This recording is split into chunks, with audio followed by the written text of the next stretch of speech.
Good afternoon to you, and good evening to you from wherever you are joining us. This is Mayegun live. Thank you so much, brethren, for joining me. Apologies for the late start. And if you check your time, indeed, it is TOT o'clock. So after reading the caption of this broadcast, read the description of this broadcast, like this broadcast, share it. So invite your friends and then your not so friendly friends.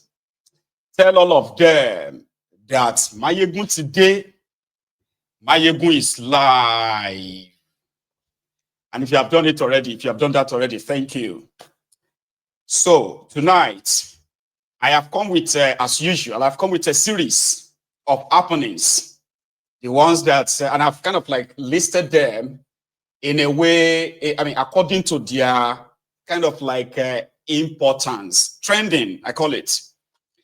And most of these are political as well, very much political, because whatever it is that we discuss about those in charge of the contraption, their actions, their inactions, on and on, their enablers, collaborators, as well as the usual sewage dwellers who are kind of so vested. They have invested so much in tribalism, ethnicism, religionism, fanaticism, extremism, and in bigotry, which has become the stock in trade, where the APC, have an abundance of, the usual sewage dwellers, the deflectors, those who do not have the capacity to engage you, especially when you are pointing out the failures of this APC. They are now becoming kind of like a creative master and shameless at the same time, because they have a way of trying to deflect, so that whatever it is that you are trying to, probably converse with them, if you do try to want to engage them, by the way. So they are not, they're like not that kind of intelligent, all right? So we, on Mayegun's Diary Political, we are not just talking about the problems. We are naming and shaming the people responsible for the problems. And we are not just naming and shaming those responsible as in the active ones, but we are also naming and shaming those who are their enablers. So if you join Mayegun's Diary Political, for God knows why or what prompted you to remain, to come here, there is a caveat that we need to, I need always on Sunday, so I need to roll out and remind us. This platform is not a friend of those in charge of the contraption.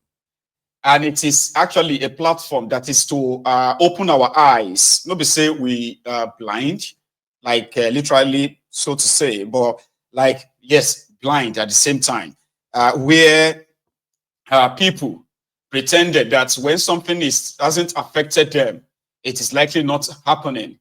Mayegun's Diary Political is that platform to help you understand the danger that we are all in when it comes to the bad governance, misgovernance, which indeed those who have been in charge of this contraption for years are synonymous with. But not just that. Mayegun's Diary Political, the Temple of Truth, is also to help you take a side. I have taken a side. I am no longer a unity beggar. I am no longer, a one Nigerian who lied to himself and live in denial of the reality.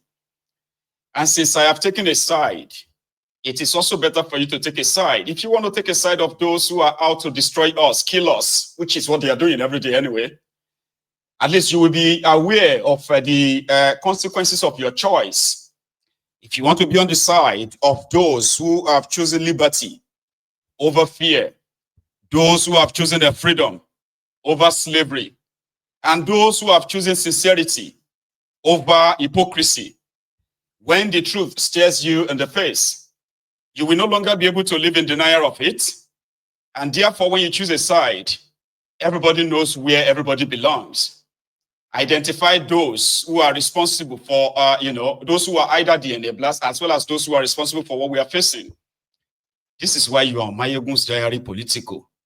I am not here to propagate the fraud and lies that APC, Egbekegbe, is known for. They have enough people to pay to do that for them. I do not succumb to the ideology, the superstitious ideology of the Sky Daddy. Therefore, when we are naming and shaming those responsible for the destruction and the division of that contraption, we do not care if they come from your tribe, whether they come from your ethnic nationality, or in fact, if they actually worship in the same church with you, or you worship in the same mosque with them. It doesn't really matter whether they are royal father, traditional, like they call them traditional rulers, or pastor, your imam, or your elder statesman. The moment they are fingered in these rots, we name and shame them, don't we? So the caveat therefore is that if you cannot take it in, for example, by the time you take side, you get to know where we belong, like I said, including those of you who love to be politically correct. Those of you who are close-set oppressors and supporters. On Mayegun's Diary Political, you get to know where you belong, like I said. And the moment you know where you belong, the mask is off. The gloves are also off. And it is going to be so what that simply means is that if we manage to get to the critical mass, where people understand the danger that all of you supporting these rogues for one reason or the other, excusing for them. So you'll be identified as people's enemies. I will identify those of you supporting APC, Egbekegbe, as those who are after my life. When you supported the rogues who loot the present and the future, who gives no second thought to the survival of the coming generations, those who borrowed against the future generations yet unborn, they are enemies of the people. When you support them, you are enemy of the people. When you give excuses for them, you are enemy of the people. And it is always very good for people to actually know who their enemies are. You see, you might be praying for this spirit and that spirit to leave you alone. You may be traveling to Mecca every year to go and stone the shaitan. Or Mayegun's Diary Political, we do not actually deal with imaginary enemies. Those who chose to tank your economy. Those who decided to loot your treasury, borrow against the future generations. Deep tens of millions of people in generational poverty. These are enemies of the people. So if you are supporting them because they are from your tribe or from your religion, you will be identified as enemy of the people as well. And you will be identified as those who are after our lives. Anybody who is after your business, who is after your job, who is after your family, after your safety, after your community, after those you love, it is easier for you to identify them as those after your lives and their supporters, those who support them. And there are many, unfortunately, because of the level of weaponized poverty in that contraption. Of course, they've weaponized poverty in Nigeria. People can't think straight anymore. More than 70% of Nigerians are suffering from chronic mental health problems. Most of these are not even diagnosed, unfortunately. So therefore, when we preach on Mayegun's Diary Political to open people's eyes, including those of you who are not living in that contraption, the diasporans, who believes that you are far away from the danger zones, since you are safe and comfortable wherever you are, maybe it's none of your business. Today, through this platform and many others, people are beginning to understand that the comfort you think you have wherever you are outside Nigeria is just imaginary. When your family members and loved ones are being hunted down, hacked down, and then, slaughtered and, destroyed by the state-sponsored terrorists who are receiving, pardon from the same system, then you begin to rethink your position, whether this actually affects you or not. And I'm so grateful to the brethren on this platform who have taken it upon themselves to share Mayegun's Diary Political video every now and then, home and abroad. The point here is that when we know the danger we are in, there is a possibility that we are going to act. if I understand that my loved ones are in danger, economically, security-wise, and those responsible to keep them safe are non-charlatan, and they are, in fact, so intentional about what they are doing. So this is man-made problems. This is man-made problem, and it is not spiritual problem. There is no need for any sky daddy. So when people know this and they know their enemies, those who are after their lives and their supporters, the next thing is to hopefully open their minds, open their eyes. In the process, right, form a critical mass. A critical mass where you know that whether you are a Yoruba or you are Igbo, you are Hausa or you are Kanuri, TV or you are Jukun, wherever you come from, in any part of this contraption that is unholily put together, you will realize that we are all in danger, and that you have somebody inside the government or somebody from your community in the government or benefiting as a government contractor. When you realize, when you weigh the danger, the consequences of their actions and their inactions, and the benefit that you think, imaginary benefit that you think you are going to benefit for having somebody in their midst. Now, the choice will be yours. Like I said, you will take a side.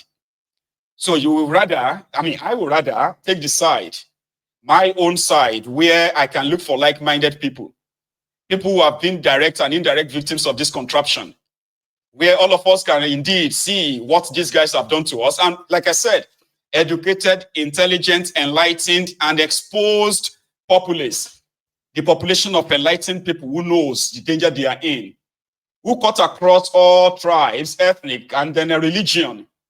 Those who will know that they can no longer be deceived by the rogues who are taking advantage of our faith, those who have taken advantage of our tribes, our loyalty and association with our own ethnicity. They have used this like to gaslight us, blackmail us, and make us believe that they are in there for us. On Mayegun's Diary Political, when you get to realize this and you're able to separate the chaff from the wheat, then there is a possibility that the critical mass we are talking about, where you can no longer have to be, controlled by your religion, and you can no longer be politically controlled because of your tribe and your ethnic, then that is likely going to be the time that common sense will prevail. Common sense, when all of us can actually agree and say, we never came together to actually put together this contraption. From there, we can actually listen to ourselves without shouting.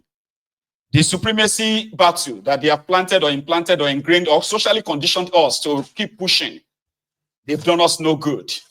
So Mayegun's Diary Political is the reason why you will no longer present yourself as just because the criminals in power are Yorubas, you are going to stand there and defend them, when indeed their own economic policies and other policies, right, have not really spared the Yorubas from the bites and the bonds of this their policies. We watch them fritter away our commonwealth, but they want you and I to be ethnically jingoist, tribal, champion, and at the same time be ready to actually put the dagger, the guns, and on ourselves, put the dagger in our jugulars, fire the shot in our foreheads, decimate ourselves, weaken ourselves, and at the same time, right, beg them for crumbs.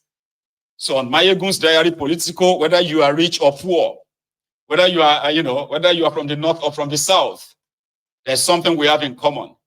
We have one enemy in common. Those who have united to destroy us through the lies of one Nigeria. Nigeria that you and I have no say in. Nigeria that you and I are not even treated as citizens. You have no right until the right they said you have.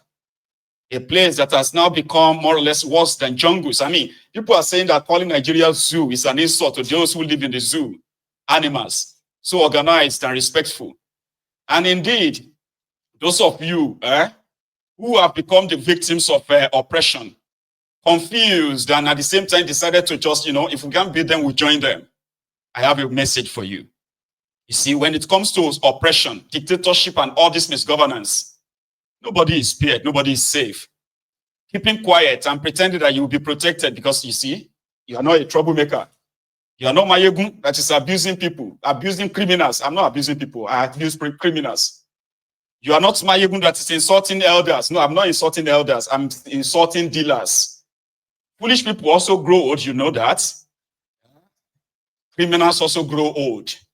So because you want to be very, very respectful, you don't want to be seen as very disrespectful, You think you will obey everything they say to you, therefore you'll be spared. I have a message for you. The only thing that is so democratically, see, the only thing that is so democratic in Nigeria is the shege. The shege in Nigeria is the only thing that is democratically distributed. Whether you are Hausa or you are Yoruba or you are Igbo, whether you are, Ishekiri, Ijo, or you are Yoruba, whether you are from the Nupe, Ijebu, or Eba, whether you are from, wherever you are from, whether you are a Christian or a Muslim or atheist, somebody who doesn't even have any religion, Baba, the only thing that is democratically well distributed is the shege, right? Whether you are rich or poor. And that is our situation. We have taken side. I have taken side. Those of you are older people. Some of you are in your 50s and 60s. I don't know what happened to you. I don't know what you suffered in your generation. And I swear, we had a bit of that too. But listen, some of you have done what you think is right. You are very close to your own retirement if you haven't retired already. Now, if you want us to be, we would love actually to be part and parcel of the decision making that is going to affect the future that we are going to feature in. If you are talking about our future, or even if you think you are so smart enough, right? Let's even put it this way. Those of you in your 60s and 70s who have become so bigoted and so outdated enough that you are demanding for respect that you didn't earn. Listen to yourselves, right? If you have done well in your time, if your ideas are great in your youth, maybe Nigeria wouldn't have become what it is now. So asking us to keep quiet and pray for Nigeria is an insult. We watch these guys frittering away our own future, dividing us along ethnic, tribal, and religious line. It works for them all the time. Nigeria has become a place where people can't even elect their own leaders. Unfortunately, 64 years after, or nearly 65 years after independence, you cannot conduct a free and fair election where people can choose their own leaders and even vote out their own leaders. So if you are in your 60s and 70s and you think we are doing too much, that we do not have respect for elders, apart from the fact that now Ogun will kill you one by one, right? We just want you to know that we do not want to grow old to be like you. Because if you are so great and so good, because look at yourselves, your generation destroyed Nigeria. Your generation destroyed most of what you benefited from. And right now you are telling us to get used to it. Sometimes you blame us as well. We are impatient. Meanwhile, majority of you in your 20s, in your 30s, you are making decisions and running things that later shaped our own direction and trajectory as a people today. I didn't beg anybody to bomb me into Nigeria, remember? In your 20s and in your 30s, you are making decisions that changes the trajectory of millions of millions of people's lives. And you don't even want to take responsibility for that, whether you are docile, whether you are quiet, or you are active in all of this. Listen to me very well. Majority of you are no longer in the better position to advise us how to react, what to say and when to say it, what to do or what to dream. You are not in the best position, because if you are so great and so good, if you have actually thought about us during your own youth, we shouldn't be in this mess today. But because majority of you are so irresponsible and still very much irresponsible, you are pushing the blame on us, you are pushing the responsibility on us, but at the same time, you do not want us to actually act. So there are generations coming after us too. I don't think this is the type of a country we want to live. We have to take a side. You have to take a side. And when people take sides, when they show you who they are, you better believe them and stop giving excuses for them. Majority of you are now have less than 20 years more until we become those old people that we are all talking about too. So the younger ones will say something and more about us too. That what did we do? How much did we even really? Or did we just, did they just slap us and then we just, join the line? So posterity will judge us. On my own part, Mayegun's diary political, and me, Mayegun, your general overseer of the Temple of Truth, I know posterity will judge me too. The coming generation will have something that is so detailed and factual. I'm talking about the event that led to wherever Nigeria will be at that time, whether broken into pieces or still so fragile and tied together by force as it is right now. I will, and many of you on this platform too, who have contributed so immensely, will be leaving something for the coming generation. And what is that? We'll be living them. Also, we'll be living for them. Facts, not fictions. Truth, not lies. Of those who actually led Nigeria to wherever Nigeria will be then. So that those that they will be presented with as heroes. We can easily let them know that they are villains. They are criminals who had the opportunity of making Nigeria better, uniting the people, prospering the people, using the commonwealth of the people for the people, but they choose to actually squander them. So selfish, so greedy, and so visionless.